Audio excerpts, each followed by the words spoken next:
اعوذ باللہ من الشیطان الرجیم بسم اللہ الرحمن الرحیم اللہم صلی علی سیدنا مولانا محمد وعلی آلہ وصحبہ وبارک وسلم۔ تمام تعریفیں رب العزت کی ہیں جو تمام جہانوں کو پالنے والا ہے۔ میں ہوں حکیم عامر شہزاد ڈسکا سے۔ ناظرین کرام، آپ کی خدمت میں حکمہ قدیم کا مال جاتی رجحان، ان کی گہری فکر، امراض کے دفع کے لیے حفظان صحت پر ان کا فلسفہ، ان کے مال جاتی واقعات اور ان کے اقوال عرض کرتا ہوں، اور علم العقاقیر، جڑی بوٹیوں کی صحیح شکل و صورت، ان کے نام، ان کے فائدے میں آپ کی خدمت میں عرض کرتا ہوں، اور صاحبان کمال کے سینے کے راز میں آپ کی خدمت میں عرض کرتا ہوں، جو کہ اسرار مخفیہ میں سے ہیں اور عجائب طب سے ہیں۔ جتنے بھی میرے دوست احباب چینل پر نئے ہیں وہ چینل کو سبسکرائب ضرور کیا کریں، بیل آئیکن کو ضرور پریس کیا کریں تاکہ ہر نئی آنے والی ویڈیو کا نوٹیفیکیشن آپ کو ملتا رہے۔ ناظرین کرام، آج ہم بات کریں گے حکمہ قدیم پر۔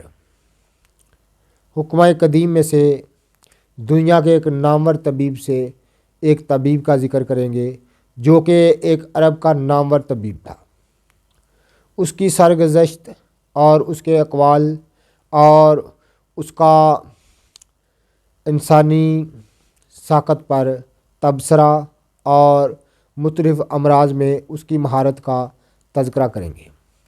ناظرین کرام، یہ اس لیے میں آپ کی خدمت میں عرض کرتا ہوں تاکہ ہم سب جان سکیں کہ امراض کی حقیقت کیا ہے اور قدیم دور میں یہ علاج معالجہ کے اصول کیا ہوا کرتے تھے اور آج ہم کہاں کھڑے ہیں۔ میرا صرف یہ مطلب ہوتا ہے کہ ان چیزوں کو بیان کیا جائے تاکہ ہم سمجھ سکیں، میں بھی آپ بھی اس بات کو سمجھ سکیں کہ علاج کے اصول کیا تھے اور اس دور میں کیا سبھی بیمار ہو جایا کرتے تھے، جو بیمار ہوتے تھے کیا وہ تندرست نہیں ہوتے تھے؟ ایسا نہیں ہے، علاج معالجہ تھا اور وہ لوگ کس طرح علاج کیا کرتے تھے، کس علاج معالجے کو وہ اہمیت دیا کرتے تھے۔ تو ناظرین کرام، ان تمام تذکرے سے ان باتوں کا آپ کو بخوبی علم ہو جائے گا اور کہ وہ دور کیسا تھا، قدیم دور میں علاج معالجہ کس طرح ہوا کرتا تھا اور جو قابل لوگ تھے، جو لائق طبیب تھے، ان کا طریقہ کار کیا ہوا کرتا تھا اور امراض پر ان کا کلام کیا ہوا کرتا تھا اور انسانی جسم پر ان کا تبصرہ کیا ہوا کرتا تھا۔ ہم بات کریں گے حارث بن کلدہ کی۔ حارث بن کلدہ ثقفی طائف کا رہنے والا تھا۔ اس نے ملکوں کے سفر کیے اور فارس کے ایک گوشہ میں رہ کر طب کی تعلیم حاصل کی اور یہی تجربہ بھی حاصل کیا، مرض اور علاج کی معلومات کی۔ یہ عود بجاتا تھا جس کی تعلیم اس نے فارس میں ہی حاصل کی۔ عود ایک آلہ ہے بجانے والا، قدیم دور میں بجایا جاتا تھا اور باقاعدہ اس کی جو لوگ ماہر ہوا کرتے تھے وہی بجا سکتے تھے، عام انسان اس کو نہیں بجا سکتا تھا۔ رسول اللہ صلی اللہ علیہ وسلم، حضرت ابوبکر صدیق رضی اللہ عنہ، حضرت عمر فاروق رضی اللہ عنہ، حضرت عثمان رضی اللہ عنہ اور علی بن ابی طالب، حضرت علی بن ابی طالب رضی اللہ عنہ اور میر معاویہ رضی اللہ عنہ کے زمانوں میں موجود رہا۔ معاویہ نے پوچھا، حارث، طب کیا ہے؟ اس نے جواب دیا، عزم یعنی بھوک۔ اس کا تذکرہ ابن جلجل نے اپنی کتاب مشہور کتاب الصحاح میں کیا ہے۔ علامہ جوہری کے مطابق عزم کے معنی رک جانے کے ہیں۔ کہا جاتا ہے کہ عزم الرجل ان اشی، یعنی آدمی اس چیز کو سے رک گیا۔ ابو زیاد فرماتے ہیں کہ عزم اس شخص کو کہتے ہیں جس نے اپنے ہونٹوں کو سکیڑ لیا ہو۔ حدیث میں وارد ہے کہ حضرت عمر رضی اللہ عنہ نے حارث بن کلدہ سے پوچھا کہ دعا کیا ہے؟ اس نے کہا، عزم یعنی پرہیز۔ کہتے ہیں کہ یہ عرب طبیب تھا۔ روایت ہے کہ سعد بن ابی وقاص رضی اللہ عنہ مکہ میں بیمار ہوئے تو رسول اللہ صلی اللہ علیہ وسلم عیادت کے لیے تشریف لے گئے۔ آپ نے فرمایا حارث بن کلدہ کو بلا لاؤ کیونکہ وہ علاج معالجہ کرتا ہے۔ حارث آیا تو اس نے سعد کو بغور دیکھا اور کہا کوئی بات نہیں ہے، کچھ اجوا، عمدہ کھجور اور حلبہ یعنی میتھی کے بیج پکا کر انہیں چٹائیں، چنانچہ وہ صحت یاب ہو گئے۔ حارث کے بکثرت معالجات موجود ہیں، عربوں کی عادت اور ان کے ضروری معالجات سے وہ واقف تھا، طب وغیرہ سے متعلق اس نے عمدہ کلام کیا ہے۔ کثرت کے ساتھ حارث کی گفتگو۔ کسرا ایران کی سلطنت کا جو سلطنت ہے اس کا لقب ہے، یعنی جو بھی اس دور میں بادشاہ تھا اس کو کسرا کہا جاتا ہے۔ کسرائے فارس نوشیروان کے یہاں آیا تو اسے داخلے کی اجازت ملی، چنانچہ اس کے روبرو کھڑا ہوا تو اس نے پوچھا تو کون ہے؟ اس نے جواب دیا حارث بن کلدہ ثقفی۔ پوچھا تمہارا کیا فن ہے؟ اس نے کہا طب۔ اس نے پوچھا کیا عربی ہو؟ اس نے کہا ہاں خالص عربی ہوں، یعنی خالص عربی ہوں۔ اس نے پوچھا عرب جاہل ہیں، ضعیف العقل ہیں، خراب غذا کھاتے ہیں، اسی صورت میں انہیں کس طبیب کی کیا ضرورت ہے؟ اس نے جواب دیا عربوں کا اگر حال یہ ہے تو انہیں کسی ایسے شخص کی ضرورت ہوگی جو ان کی جہالت دور کرے اور ان کی کجی کا ازالہ کرے، ان کے جسموں کی تدبیر اور ان کے مزاجوں کی تدلیل کرے، کیونکہ عقل تو ان باتوں کو خود جانتا ہے، اپنے مقام مرض کی معلومات کر سکتا ہے اور حسن تدبیر سے تمام بیماریوں سے اجتناب کر سکتا ہے۔ کسرا نے پوچھا جو باتیں ان پر وارد کرتے ہو انہیں کیوں کر جان لیتے ہو؟ کیوں کہ تمہیں اگر معلوم ہوتا کہ عقل ہے تو جہالت کی جانب تمہارا احتساب نہ ہوتا۔ حارث نے جواب دیا بچے کو بہلا پھسلا کر اس کا علاج کرتے ہیں، سانپ کو جھاڑ پھونک کرنے کے بعد قابو میں کر لیتے ہیں۔ پھر اس نے بادشاہ کو مخاطب کرتے ہوئے کہا بادشاہ سلامت، عقل اللہ تعالیٰ کی مقدار میں ہے جسے اس نے اپنے بندوں کے درمیان رزق کی طرح تقسیم کیا ہے۔ ہر ایک کو بلا نصیبہ یہ نصیبہ ملا ہے، البتہ کسی قوم کو اس نصیبے میں خصوصیت حاصل ہوتی ہے، اسے حصہ وافر مل گیا، پس کوئی عقل سے مالا مال ہے، کوئی کنگال ہے، کوئی جاہل ہے، کوئی عالم ہے، کوئی تہجی دست ہے، کوئی بالا دست ہے۔ یہ عزیز علیم کی بنائی ہوئی تقدیر ہے۔ کسرا اس گفتگو بے حد خوش ہوا اور اس نے پوچھا کہ عربوں کے کون سے اخلاق تمہارے نزدیک محبوب ہیں اور ان کے کون سے اوصاف نہیں پسند ہیں؟ اس نے جواب دیا بادشاہ وہ فیاض دل، جری قلب، فصیح البلیغ، زبان کے مالک، صحیح النسب اور شریف ہیں۔ ان کے منہ سے کلام اس طرح نکلتا ہے جیسے تیر انداز کی کمان سے، تیر فصل بہار سے زیادہ شنی اور سبیل سے زیادہ نرم و نازک، قحط کے ایام میں کھانا کھلاتے ہیں اور جنگوں میں گردنیں مارتے ہیں۔ ان کی عصمت کی چادر کو تار تار نہیں کیا جا سکتا، ان کے ہمسایہ کو ظلم و ستم کا نشانہ نہیں بنایا جا سکتا، ان کی حرمتوں کے مباح سمجھا جا سکتا ہے، نہ ان کا شریف ذلیل کیا جا سکتا ہے۔ وہ فضل و شرافت کا اعتراف کرتے ہیں تو صرف بادشاہ سلامت کے لیے جن کی مد مقابل کوئی نہیں ہے، جن کا ہمسر کوئی رعایت ہے نہ کوئی بادشاہت۔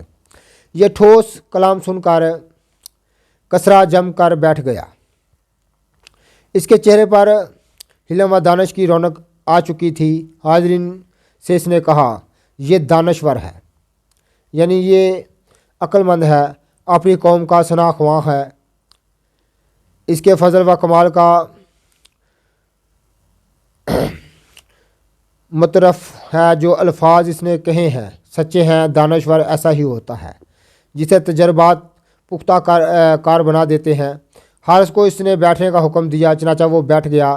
اب اس نے طب کے بارے میں سوال کیے، یعنی میں آپ کی خدمت میں اب وہ چیز پہلے میں حارث بن کلدہ کا آپ کی خدمت میں تعارف عرض کیا ہے، اور اس کے بعد جو ہے وہ عربوں کا، چونکہ وہ خالص عربی تھا تو عربوں کے حالات و واقعات اور ان کے جو ثقافت ہے وہ اس نے جو ہے وہ بادشاہ ایران کے سامنے دہرائی، اور اس ٹھوس کلام سن کر کسرا جم کر بیٹھ گیا، بادشاہ جم کر بیٹھ گیا، اور اس کے چہرے پر دانش و علم کی رونق آ چکی تھی، اور اس نے جو ہے وہ حارث بن کلدہ کو بیٹھنے کا حکم دیا، چنانچہ وہ بیٹھ گیا۔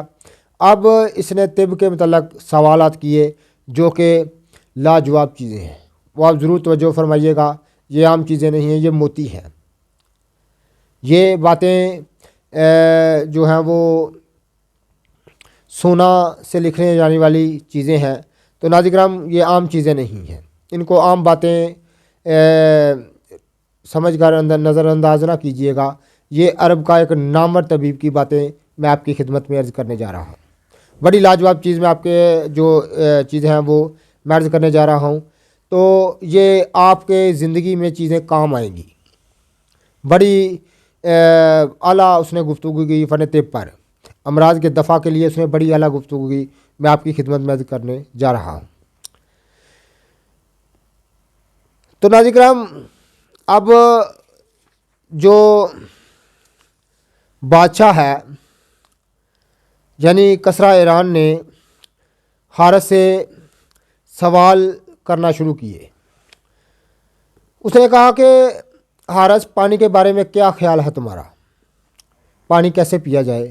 تو حارث نے جواب دیا، پانی جسم کی زندگی اس کا قوام ہے، جس قدر پیا جاتا ہے مفید ہوتا ہے، سونے کے بعد پینا مضر ہے، سب سے عمدہ وہ ہوتا ہے جو حلق سے جلد اتر جائے، سب سے رقیق وہ ہوتا ہے جو زیادہ صاف اور بڑی نہروں کا ٹھنڈا شفاف ہو، جاڑوں اور ٹیلوں کے پانی کا میزہ نہ ہو، سخت مقام سے آیا ہو، داروں کی ننھی اور کوہساروں کی بڑی کنکریوں سے کے درمیان سے مسلسل ٹپکتا ہو۔ تو اب بادشاہ نے پھر سوال کیا کہ اس کا مزاح، تو اس نے جواب دیا، حارث نے جواب دیا، کوئی اندازہ نہیں، البتہ عبارت ہے زندگی سے، نگاہوں میں مشتبہ ہے، کیونکہ ہر شے جو اس میں ہوتی ہے اس کا رنگ بنایا جاتا ہے۔ تو بادشاہ نے پھر سوال کیا، انسان کی بنیاد؟ حارث نے جواب دیا، وہاں ہے جہاں سے وہ پیتا ہے، یعنی سر جو ہے وہ انسان کی بنیاد ہے۔ پھر اس نے آنکھوں کی روشنی کیا ہے؟ تو حارث نے جواب دیا، 3 اشیاء کا مرکب، سفیدی چربی ہے، سیاہی پانی، اور دیکھنے والی شے ہوا ہے۔ پھر بادشاہ نے سوال کیا کہ جسم کی ساخت کتنی اشیاء سے ہے؟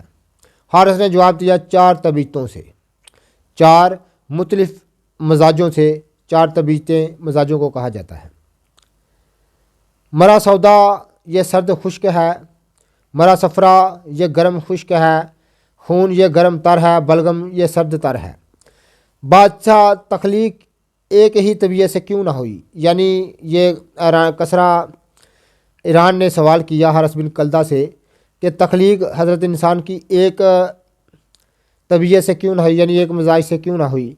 تو حارث نے جواب دیا کہ ایک طبیعت سے ہوتی تو انسان کھا سکتا تھا، نہ پی سکتا تھا، یعنی نہ بیمار ہو سکتا تھا، نہ ہلاک ہو سکتا تھا۔ یعنی ایک طبیعت سے ہوتی، نہ انسان کھا سکتا تھا، نہ پی سکتا تھا، نہ بیمار ہو سکتا تھا، نہ ہلاک ہو سکتا تھا۔ بادشاہ نے پھر سوال کیا، اگر پھر دو طبیعتوں سے کیوں نہ ہوئی؟ یہ بادشاہ نے سوال کیا حارث بن کلدہ سے، جو عرب کا ایک نامور طبیب ہے۔ تو یہ جائز نہ ہوتا، کیونکہ 2 اتضاد باہم بیکار ہیں۔ پھر اس نے کہا 3 طبیعتوں سے کیوں نہ ہوئی؟ اس نے کہا 2 موافق ہوں اور 1 مخالف کبھی موضوع نہ ہوں گے۔ یعنی اس نے کہا کہ 2 طبیعتیں ایک طرف ہوتی اور ایک طبیعت ایک طرف ہوتی، یہ بات جائز نہ ہوتی، لہذا 4 طبیعتوں کا ہونا ہی اعتدال کی راہ ہے، یعنی درمیانی راہ جو ہے وہ 4 طبیعتوں کا، 4 مزاجوں کا ہونا ہی درمیانی راہ ہے۔ تو یہ حارث بن کلدہ اس بات کا تذکرہ کر رہا ہے، اللہ جل شانہ کی حکمت اور دنائی کی اس نے بات کی کہ انسان کا جو جسم ہے یہ 4 عناصر سے ہی جو ہے وہ اعتدال کی راہ ہے۔ پھر بادشاہ نے سوال کیا گرم اور تر کو جامع الفاظ میں اختصار کے ساتھ بیان کرو۔ پھر حارث بن کلدہ نے کہا ہر شیریں گرم و ہر ترش سرد ہے، یعنی ہر میٹھی چیز تاثیر میں گرم اور ہر ترش چیز یعنی کھٹی چیز سرد ہے، ہر چرچری شے گرم اور ہر تلخ شے معتدل ہے، تلخ شے میں گرمی بھی ہے سردی بھی۔ پھر بادشاہ نے سوال کیا مرا صفرا کا سب سے عمدہ علاج؟ تو حارث نے جواب دیا ہر سرد لین ہوتا ہے، یعنی یہ بات بڑی سمجھنے والی ہے۔ اس نے کہا کہ مرا صفرا کا سب سے عمدہ علاج کیا ہے؟ تو حارث بن کلدہ جو عرب کا ایک نامور طبیب تھا، اس نے کہا ہر سرد لین ہوتا ہے، یعنی اس نے کہا کہ ہر سرد چیز جو ہے یہ اس کا علاج ہے۔ تو بادشاہ نے کہا کہ مرا سودا کا علاج؟ تو پھر حارث نے جواب دیا ہر گرم لین ہوتا ہے، یعنی ہر گرم اور تر چیز سودا کا علاج ہے۔ پھر اس نے کہا بلغم کا علاج؟ اس نے کہا ہر گرم و خشک ہوتا ہے، یعنی ہر گرم خشک جو اشیاء ہیں وہ بلغم کا علاج ہے۔ پھر وہ بادشاہ نے سوال کیا خون کا علاج؟ تو زیادہ ہو جائے تو خراج اور گرم ہو جائے تو اشیاء باردیا یا بسا کے ذریعے تطفیہ کیا کرو۔ تو بادشاہ نے سوال کیا کہ اور ریح کا علاج؟ اس نے کہا نرم حکنوں اور نرم گرم تلوں کے ذریعے اس کا علاج کرو۔ تو اس نے سوال کیا کہ حکمہ کا حکم دیتے ہو؟ تو حارث نے کہا ہاں، حکمہ کی بعض کتابوں میں نے پڑھا ہے کہ حکنے سے پیٹ صاف ہوتا ہے اور بیماریاں نابود ہوتی ہیں۔ تعجب ہے حکمہ لینے والا کیسے بوڑھا ہو جاتا ہے، تولید کی صلاحیت نہیں رکھتا۔ سب سے بڑی جہالت یہ ہے کہ آدمی ہر چیز کھائے جس کا نقصان اسے معلوم ہو اور جسم کے آرام پر خوش نفس کو ترجیح دے۔ یعنی یہ میں آپ کے قول عرض کر رہا ہوں جو دنیا کے نام مرتبہ ہیں، جن کا بہت زیادہ جن کو مہارت حاصل تھی، جنہوں نے بغور انسانی ساخت کا مطالعہ کیا اور اس کے متعلق کلام کیا۔ تو حارث بادشاہ نے پھر سوال کیا کہ پرہیز کیا ہے؟ حارث نے جواب دیا ہر شے میں اعتدال پر رہنا، مقدار سے زیادہ کھا لینا روح کا عرصہ حیات تنگ اور مسامات روح کو بند کر دیتا ہے۔ یعنی اس نے کہا کہ پرہیز جو ہے وہ یہ ہے کہ ہر شے میں اعتدال برتا جائے، ہر شے جو ہے وہ اعتدال یعنی درمیانی رستے میں رہنا چاہیے۔ مقدار سے زیادہ کھا لینا روح کو عرصہ حیات تنگ اور مسامات روح کو بند کر دیتا ہے۔ پھر بادشاہ نے سوال کیا کہ عورتوں ان سے مجامت کے بارے میں کیا خیال ہے؟ مجامت کہتے ہیں عورت سے جمع کرنے کو، اپنی بیوی سے جمع کرنے کو مجامت کہا جاتا ہے، جمع کی کثرت مجامت ہے۔ تو اس نے کہا بادشاہ نے کہا کہ تمہارا عورتوں اور ان سے مجامت کے بارے میں کیا خیال ہے؟ حارث نے جواب دیا کہ کثرت جمع خراب ہے، بوڑھی عورتوں سے جمع ہرگز نہ کرو کیونکہ یہ بسیدہ مشق کی مانند ہے۔ یعنی پرانی جو مشق ہوتی ہے جس سے پانی کسی زمانے میں نے خود دیکھا ہوا ہے، اس کو مشق قدیم دور میں مشکیزیں ہوا کرتے تھے جن میں سفر کے دوران پانی جمع کر لیا جاتا تھا، یا پانی جمع کرنے والی ایک جو ہے چمڑے کی ایک چیز ہوا کرتی تھی مشق، تو جو پرانی ہو جائے بسیدہ ہو جائے اس کی مانند ہے۔ تمہاری طاقت کو جذب کر لیں گی اور تجھے بیمار کر دیں گی۔ اس نے کہا کہ کثرت جمع خراب ہے، بوڑھی عورتوں سے جمع ہرگز نہ کرو کیونکہ یہ بسیدہ مشق کی مانند ہے۔ تمہاری طاقت کو جذب کر لیں گی اور تجھے بیمار کر دیں گی، ان کا پانی سم قاتل ہے، یعنی زہر کی مانند ہے۔ سم زہر کو کہتے ہیں، یعنی جو انسان کو ہلاک کر دے اس کو سم قاتل کہتے ہیں اس چیز کو۔ ان کا طرف مرگ مفاجات ہے اور وہ تم سے سب کچھ لے لیں گی اور تجھے تھوڑے بھی نہ دیں گی۔ نوجوان عورت کا پانی شنی زلال ہے، اسے گلے لگانا ملاحت اور ناز کا مزہ دیتا ہے۔ دہن اس کا ٹھنڈا اور آب دہن شنی، بو خوشگوار اور اس کے شے تنگ ہوتی ہے۔ تجھے طاقت پر طاقت بخشے گی، تیرے اندر نشاط پر نشاط پیدا کرے گی۔ اس نے اس بات پر کہا کہ بوڑھی عورت سے جمع ہرگز نہ کیا جائے، جوان عورت سے جمع کیا جائے، وہ صحت بخشتی ہے، تندرستی بخشتی ہے۔ بادشاہ نے پھر سوال کیا کس عورت کی جانب قلب زیادہ مائل ہو، اس کے دیکھ کر آنکھیں زیادہ خوش ہوتی ہوں۔ حارث نے جواب دیا، جب تم اسے پا جاؤ، پھیلا ہوا اقامت، بڑا سر، کشادہ پیشانی، ناک کا بانسا ابھرا ہوا، سرمگین ہونٹوں کا اندرون، سیاہ صاف رخسار، سینہ چوڑا اور خوبصورت رخسار میں نرمی اور ہونٹوں کے اندر سیاہی، دونوں آبرو ملے ہوئے، چھاتیاں ابری ہوئیں، کمر پتلی، قدم نازک، گوری، بال گینگرے اور کھنگریالے، تر و تازہ اور نرم و نازک طریقی میں کیا معلوم ہو، جسے بدر منیر تبسم ریز ہو تو بابونا سفید دکھائی دے، یعنی بابونا کے پھول جیسی دکھائی دے۔ بابونا کا پھول بہت خوبصورت ہوتا ہے۔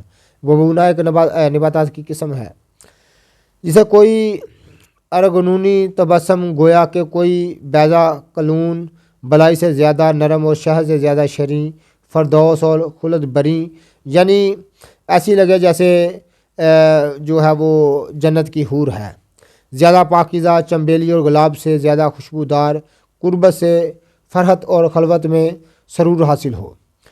تو ناظرین کرام، پھر آگے جا کر بادشاہ نے سوال کیا، کن اوقات میں جمع کرنا افضل ہے؟ یہ وہ باتیں ہیں جو آب زر سے لکھی جانے والی، سونے کے پانی سے لکھی جانے والی باتیں ہیں۔ کن اوقات میں جمع کرنا افضل ہے؟ تو حارث نے جواب دیا، شب جب رخصت ہونے لگتی ہو تو شکم زیادہ خالی، نفس زیادہ پرسکون، دل زیادہ خواہش مند، رحم زیادہ گرم ہوتا ہے۔ اگر دن میں لطف اٹھانا چاہو تو عورت کے جواں رخ پر نگاہ ڈالو اور اس کے حسن سے ذہن شاد کام ہو، اس کے شرین الفاظ کو تمہارا کان توجہ سے سنے اور اپنے تمام جوار کے ساتھ اس کی جانب مائل ہو کر سکون حاصل کرو۔ بادشاہ نے پھر سوال کیا کہ کمال کہ تم عربی ہو، علم کی دولت اور فہم و ادراک کا مخصوص نصیر تجھے ملا ہے۔ کسریٰ نے اسے عمدہ صلہ دیا، حکم دیا کہ جو کچھ اس کی زبان سے نکلا ہے اسے ریکارڈ کر لیا جائے۔ یعنی اس نے اپنے درباریوں سے کہا جو ادھر کاتب تھے، لکھنے والے، کاتب کہتے ہیں لکھنے والے کو، تو انہیں کہا کہ اس کی تمام باتوں کو محفوظ کر لیا جائے، اور وہی جو کاتب لکھی ہوئی باتیں تھیں وہ تاریخ میں درج ہوئیں، جو کہ مستند کتب ہیں ان میں درج ہوئیں۔ واسق بلا نے اپنی کتاب البستان میں لکھا ہے کہ حارث بن کلدہ کچھ ایسے لوگوں کے پاس سے گزرا جو دھوپ کھا رہے تھے۔ اس نے کہا، سائے میں رہو، کیونکہ دھوپ کپڑے کو بسیدہ، ہوا کو منتقل، رنگ کو فک اور دبے ہوئے مرض کو ابار دیتی ہے۔ یہ کیسی باتیں ہیں جو میں آپ کی خدمت میں عرض کر رہا ہوں؟ دنیا کے نامہ رتبہ کے اقوال میں آپ کی خدمت میں عرض کر رہا ہوں، ان کی سرگزشت آپ کی خدمت میں عرض کر رہا ہوں، اور وہ چیزیں ہیں جو کہ بہت ضروری ہیں، ان کو جاننا بہت ضروری ہے۔ اور جو حارث بن کے ملفوظات جو ہیں میں آپ کی خدمت میں عرض کرتا ہوں۔ اس نے کہا کہ شکم پوری مرض کا گھر ہے، پرہیز علاج کا سرا ہے، ہر جسم کو جس کا عادی ہو اس کا عادی بناؤ۔ ایک روایت کے مطابق یہ کلام عبد الملک بن الجبر کا ہے۔ کچھ لوگوں نے اس کی نسبت رسول اللہ صلی اللہ علیہ وسلم کی جانب کی ہے۔ آغاز میں معدہ بیماری کا گھر ہے، کہا گیا کہ بطنہ شکم پوری کی بجائے معدہ افضل ہے۔ امیر المومنین سیدنا حضرت علی ابن ابی طالب رضی اللہ عنہ سے حارث کا یہ قول مروی ہے، جو بقا چاہتا ہے بقا کا وجود نہیں ہے تو غذا عمدہ لے، شکم صاف ہونے پر کھائے، پیاس لگے تو پانی پیے، پانی کم پیے، دوپہر کے کھانے کے بعد پھیل کر آرام کرے، عشاء کا کھانا کھانے کے بعد چہل قدمی کرے، رات اس وقت بسر کرے جب خود کو فارغ کر لے۔ کھا کر حمام میں داخل ہونا سب سے بری بیماری ہے۔ موسم گرما میں ایک بار حمام میں داخل ہونا موسم سرما میں 10ویں بار داخل ہونے سے بہتر ہے۔ رات میں خشک سوکھا گوشت کھانا فنا کا مددگار ہے، یعنی بیماریوں کا مددگار ہے، انسان کی تباہی کا موجب ہے۔ رات کو سوتے وقت آگ پر بنا ہوا گوشت کھانا بوڑھی عورت سے مجامت زندہ وجودوں کو عمر مسمار کر دیتا ہے۔ ایک دوسری بات کے مطابق اس نے کہا، جو آخر تک زندہ رہنا چاہتا ہے آخر تک زندہ رہنا ممکن نہیں ہے، تو عشاء کا کھانا مؤخر کرے، دوپہر کا کھانا جلد کھا لے اور غذا ہلکی رکھے، عورتوں سے مجامت کم کرے۔ ردا سے مراد قرض ہے۔ قرض کے لیے ردا کا لفظ عربوں کے اس قول سے ماخوذ ہے۔ تو ناظرین کرام، چونکہ گردن چادر کی جگہ ہوتی ہے، اس لیے قرض کو ردا کہہ دیا گیا ہے۔ تو یہ حارث بن کلدہ کے میں نے اقوال بھی آپ کی خدمت میں عرض کی ہے، اس کی جو ہیں وہ جو تبصرہ ہے انسانی جسم کی ساقت پر، میں بھی آپ کی خدمت میں عرض کیا ہے۔ مزید آگے سلیمان بن جلجل فرماتے ہیں کہ ہمیں حسن بن حسین سے انہوں نے کہا، ہمیں سعد بن رموی نے انہوں نے کہا، ہمیں میرے چچا محمد بن سعد نے اور خبر دی، انہوں نے عبد المالک بن عمیر سے ان کی اس قول کی روایت کی ہے کہ بنو کینہ کے 2 ثقفی بھائیوں میں اس قدر محبت تھی کہ اس کی نظیر کہیں دیکھی نہ گئی۔ بڑا بھائی کسی سفر پر روانہ ہوا تو چھوٹے بھائی کو اپنی بیوی کے باب میں وصیت کی کہ ایک دن اس کی نگاہ غیر ارادی طور پر بھائی کی بیوی پر پڑ گئی۔ چنانچہ عشق میں مبتلا ہو کر نہایت لاغر ہو گیا۔ بھائی آیا تو ہر چند اتباع کو بلا کر علاج کرنا چاہا، مگر ان میں کوئی بھی مرض پہچان نہ سکا، حتیٰ کہ مریض حارث بن کلدہ کے سامنے پیش کیا گیا۔ اس نے دیکھا اور کہا، 2 آنکھیں مجھے نظر آ رہی ہیں جن پر حجاب پڑ گیا ہے، معلوم نہیں یہ درد کیا ہے، مگر ایک تجربہ کرتا ہوں، اسے نبیذ پلاؤ، یعنی نبیذ شراب کو کہتے ہیں۔ نبی نے اس پر اثر کیا تو اس نے جب وہ شراب کے نشے میں گیا تو وہ بکنا شروع ہوا۔ تو اس نے کہا کہ دوستو مجھے خفیف کے گھر میں لے چلو، میں اس کی ملاقات کروں گا، یعنی اس کے الفاظ سے منہ سے یہ الفاظ نکلے، ایک ہرنی کو دیکھوں گا، آج کل میں نے بنو کہنا کے گھروں پر اس جیسی نہیں دیکھی۔ تو خوبصورت رخسار والی پروردہ گفتگو میں اس کو بہت ہی لاجواب ہے۔ تو ناظرین کرام، وہ جب شراب کے نشے میں گیا، حارث بن کلدہ کی تدبیر میں آپ کی خدمت میں عرض کر رہا ہوں کہ 2 بھائی تھے سکے۔ تو بڑا بھائی کسی کام سے چلا گیا، چھوٹے بھائی کو اپنے گھر کی وصیت کر گیا کہ تم اس کا خیال رکھنا۔ تو ایک دن اس کی نظر جو ہے اپنی بھابھی پر پڑ گئی غیر ارادی طور پر، تو وہ اس کے عشق میں مبتلا ہو گیا۔ تو چونکہ وہ بھائی کا گھر تھا اور وہ کچھ بھی نہ کر سکا، اور اس عشق کی جو شدت ہے وہ اختیار کر گئی اور وہ بیمار ہونا شروع ہو گیا۔ اس کا بڑا بھائی واپس آیا تو اس نے ہر چند اتباع کو بلایا، علاج کیا، مگر مرض کسی کی سمجھ میں نہیں آیا۔ تو جب مریض حارث بن کلدہ کے سامنے لایا گیا تو حارث بن کلدہ نے جب اس کو دیکھا، بغور اس کا معائنہ کیا، اور حارث بن کلدہ نے کہا کہ اس کی آنکھوں میں جو میں دیکھ رہا ہوں میں اس پر تجربہ کرتا ہوں، اس کو نبیذ پلاؤ، یعنی شراب پلاؤ۔ جب شراب پلائی گئی تو وہ شراب کے نشے میں یہ تمام باتیں کرتا گیا کہ وہ عورت کی تعریف کرنے لگا۔ اس بات سے وہ سمجھ گئے کہ یہ کسی کے عشق میں مبتلا ہے۔ حاضری نے کہا تو عرب کا سب سے بڑا طبیب ہے۔ حارث نے دوبارہ جب ادھر حاضر لوگ تھے جو پاس کھڑے تھے، انہوں نے کہا تو عرب کا سب سے بڑا طبیب ہے۔ تو حارث نے دوبارہ اس کو پھر شراب پلانے کا حکم دیا۔ تو دوبارہ شراب پلانے لگے تو اس نے سب کچھ بک دیا۔ تو ناظرین کرام، یہ مجھ پر قابض ہو چکی ہے، پھر بھی خیال کرتی ہے کہ میں اس کا دیور ہوں، یعنی اس نے تمام ماجرا بک دیا۔ تو بڑے بھائی نے اس کو طلاق دے دی اور چھوٹے بھائی کی ساتھ اور کہا کہ بھائی اس سے شادی کر لو، مگر اس نے کہا باخدا میں اس سے شادی نہ کروں گا، چنانچہ مر گیا۔ تو اس نے وہ برادری کے خاندان کے قبیلے کے اصول و سوق تھے، اس نے کہا میں شادی نہیں کروں گا، خیر وہ عشق میں مبتلا ہو کر جان دے بیٹھا۔